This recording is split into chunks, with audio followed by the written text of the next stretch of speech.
On parle de gastronomie, on parle d'un projet alsacien que Frédéric Rine a initié il y a quelques mois avec ce premier numéro de Tentation d'Alsace. C'est quoi le contenu de Tentation d'Alsace, Frédéric? Bonjour Lionel. Alors c'est un magazine qui tourne autour des valeurs d'accueil de la région. Alors c'est vrai que ça parle de gastronomie parce que c'est une valeur forte de la région, mais également d'accueil. J'ai voulu en parler au sens large, donc je m'introduis dans des hôtels. Je m'introduis dans des gîtes, des chambres d'hôtes, parce que je trouve qu'il y a vraiment matière aussi à en parler, que ce soit au niveau de la décoration, de la qualité de l'accueil. C'est un travail journalistique. C'est un vrai travail journalistique, c'est d'ailleurs ma profession au départ. J'ai simplement voulu me lancer, je suis alsacien. Je faisais ça dans une autre région, j'ai voulu faire quelque chose d'équivalent ici. Alors on trouve des tables d'hôtes, on trouve Manu Massenet dans le premier numéro, oui. Sur la distillerie Massenet. Deuxième numéro, c'est du papier, et vous le découvrez à l'antenne. Une version qui est numérique. Alors, dites-nous ce qu'il y a dans ce deuxième numéro. Donc là, cette fois-ci, on est allé voir Laure et Fabien Mengus au Cygne à Gundershofen. Superbe table. Superbe table et un accueil très chaleureux, sympathique. 2 étoiles. Voilà. On est également allé en Allemagne, au Wilderritter.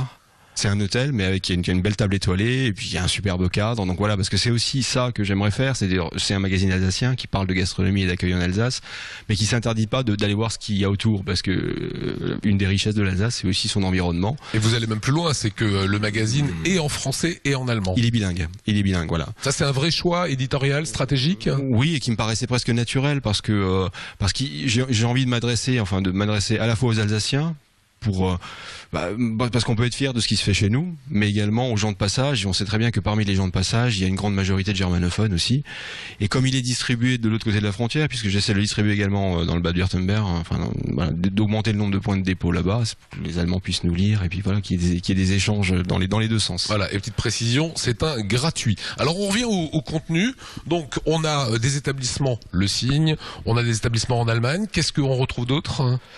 Il y a ce qu'on appelle les Spitzenrestaurants, les grandes tables, effectivement, mais il y a aussi des belles tables qui sont pas forcément des restaurants étoilés. Alors j'ai mis un portrait, j'ai rencontré Philippe Borer, qui a bien accepté de me parler de lui, de me raconter un peu son histoire. Patron du Crocodile actuellement. Patron du Crocodile, absolument. On a été à Mulhouse, chez une table qui s'appelle chez Auguste, qui est une super brasserie. Le bonhomme est sympa, donc c'est souvent d'abord une rencontre avec le patron, le lieu. Et puis voilà, et évidemment aussi ce qu'on trouve dans l'assiette qui fait partie, mais c'est vraiment le regard du visiteur lambda que je revendique. Et donc il y a aussi des petites tables, alors c'est nos coups de cœur, on a appelé ça la rubrique bon plan.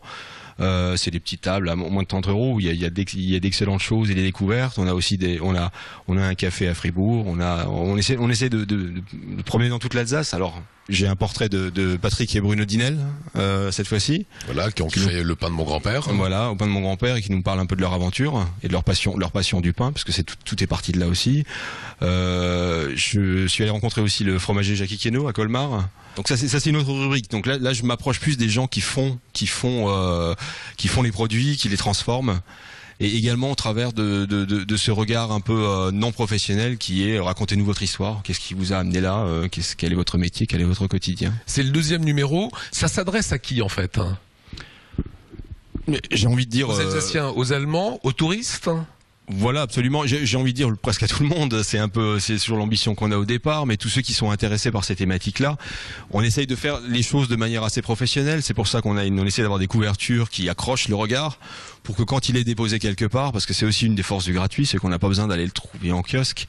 C'est que normalement, il vous appelle dans les lieux où on passe. Donc, il faut que la couverture accroche votre regard, vous donne envie de le saisir et de le feuilleter. Voilà. Et vous avez également le site internet pour pouvoir le feuilleter. Merci Frédéric. Merci à vous. Merci.